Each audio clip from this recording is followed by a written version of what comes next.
കൊല്ലം കൊണ്ട് 2300 കാര്യമല്ല ചെയ്യാനുള്ളത്.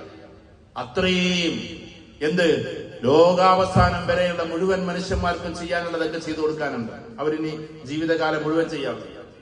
പക്ഷെ വീട്ടിലെത്തുമ്പോൾ തന്റെ പ്രിയപ്പെട്ട പേരക്കുട്ടികളെ പുറത്തിരുത്തിയിട്ട് ആനയായി കളിക്കുമായിരുന്നു. താരീഖിന്റെ ഗ്രന്ഥങ്ങൾ എടുത്തു നോക്കി അനസ് റളിയല്ലാഹു തആല എന്ന് പറയുന്നുണ്ട്, മക്കൾ പറഞ്ഞു തരും. അഥവാ അവിടെ ഭയങ്കര ഭീതിതമായ അവസ്ഥയായിരിക്കും. സമരമുഖങ്ങളിലേക്ക് ആളുകളൊക്കെ അയക്കും. കരച്ചിലിന്റെ, സങ്കടത്തിന്റെ വലിയ വലിയ പ്രക്ഷോഭങ്ങൾ അവിടെ ഉണ്ടാകും. പക്ഷെ വീട്ടിലെത്തിക്കഴിഞ്ഞാൽ പേരക്കുട്ടികളെ അതേ ദിവസം തന്നെ പുറത്തിരുത്തി കളിക്കുന്ന റസൂലുള്ളാഹി സ്വല്ലല്ലാഹു അലൈഹി വസല്ലം ഞങ്ങൾ കാണുമ്പോൾ തന്റെ പ്രിയപ്പെട്ട സഹധർമ്മിണിയോടൊപ്പം ഓടിക്കളിച്ച, അങ്ങനെ പറയുമ്പോ ഒന്നും വിചാരിക്കരുത് നിങ്ങൾ, ഹദീസിലുള്ളതാണ്. ആൾക്കാരുടെ മുമ്പിലൊന്നുമല്ല, ഒറ്റക്ക് എല്ലാ ഭാഗവും ശ്രദ്ധിച്ചിട്ട് തന്റെ പ്രിയപ്പെട്ട ഭാര്യയുടെ കയ്യും പിടിച്ചോണ്ടും കൈ വിട്ടുകൊണ്ടും ഓട്ട മത്സരം നടത്തിയ റസൂലുള്ളാഹി സ്വല്ലല്ലാഹു അലൈഹി വസല്ലം. നമ്മളങ്ങനെ ചെയ്യാറുണ്ടോ? ഭാര്യ ഭർത്താക്കന്മാരെന്ന് പറഞ്ഞാൽ ഭയങ്കര ഇതായിട്ട് ഇങ്ങനെ പോവാണ്. കല്യാണം കഴിക്കുന്നതിന്റെ മുമ്പ് ഇങ്ങനെ കണ്ടതാണ്. പിന്നൊക്കെ ഒരുതരം ടിപ്പിക്കൽ കാഴ്ചകളാണ്. ഭാര്യയുടെ ഒപ്പം മാത്രം യാത്ര പോയ എത്ര ഭർത്താക്കന്മാരുണ്ടാവും? ആശുപത്രിക്ക് പോയ കഥല്ല പറഞ്ഞത്. മക്കളൊക്കെ വീട്ടിലെത്തുക, മനസ്സിലായോ? ആരെങ്കിലുമൊക്കെ നോക്കാൻ വേണം, അല്ലെങ്കിൽ അവിടെ കലാപുണ്ടാവും. എന്നിട്ട് നമ്മൾ ഒറ്റക്കൊന്ന് പോയി നോക്കി. ഈ മക്കളെ കൂടെ മാത്രമാക്കണ്ടല്ലോ, ഞാൻ വിവാദം പറയല്ലോ കേട്ടോ, അതിന് കപ്പിൾസ് ജേണി എന്നാ പറയാ. എന്നിട്ട് ഒറ്റക്ക് പോയിട്ട് എന്ത് ചെയ്യും?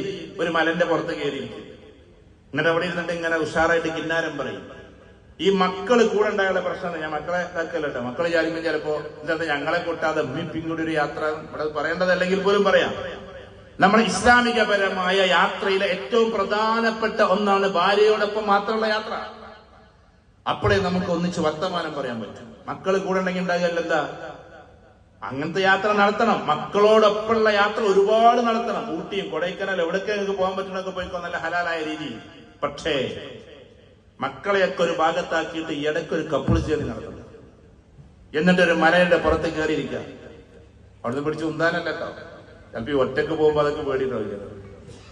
എന്നിട്ട് അവിടെ ഇരുന്നിട്ട് ഇങ്ങനെ കല്യാണത്തിന്റെ മുമ്പ് ഉണ്ടായിരുന്ന അവസ്ഥകള്, കല്യാണം, മനസ്സിലായോ? എന്നിട്ട് നമ്മൾ അന്ന് ഇങ്ങനെ ഒന്നിച്ചു പോയത് വരുന്നത് എന്തൊക്കെ കാര്യങ്ങൾ പറയണ്ടാവും. കടപ്പുറത്തൊന്ന് ഒറ്റക്ക് പോയിരിക്കുക. ഭയങ്കര രസമായിട്ട് റസൂലുള്ളാഹി സ്വല്ലല്ലാഹു അലൈഹി വസല്ലമയും പിന്നെ ആയിഷ ബീവിയും തമ്മിലുള്ള ജീവിതം നിങ്ങളൊന്ന് പഠിച്ചു നോക്കി. ഒറ്റക്കുള്ള യാത്രകൾ, ഒരു ഇടത്ത് പോയിരിക്കലുകൾ, വലിയ ടൂർ പോവാന്നെല്ലാം പറഞ്ഞത്. എപ്പോഴെങ്കിലും ഒന്ന് ഒന്നിച്ചിരിക്കണ്ടേ? ഈ മക്കള് കൂടെ ഉണ്ടെങ്കിൽ എന്താ ഉണ്ടാവുകയെന്നറിയോ? അവരെ കെയർ ചെയ്തിട്ട് വേറെ ഒന്നും ഉണ്ടാവില്ല. മനസ്സിലായോ? അതായത് ഈ ഭാര്യയെ കെയർ ചെയ്യാൻ നമുക്ക് സമയം കിട്ടൂല. അപ്പോഴേക്ക് ഇളയ കുട്ടി അങ്ങോട്ട് പോയും, അതിന് നടുത്ത കുട്ടി അങ്ങോട്ട് പോയും, അപ്പൊ ഇവിടെ വാ, അങ്ങോട്ട് വാ, ഇങ്ങോട്ട് വന്ന ഇവരെങ്ങനെ കൊണ്ടടക്കൽ നമ്മളൊരു പരിപാടി.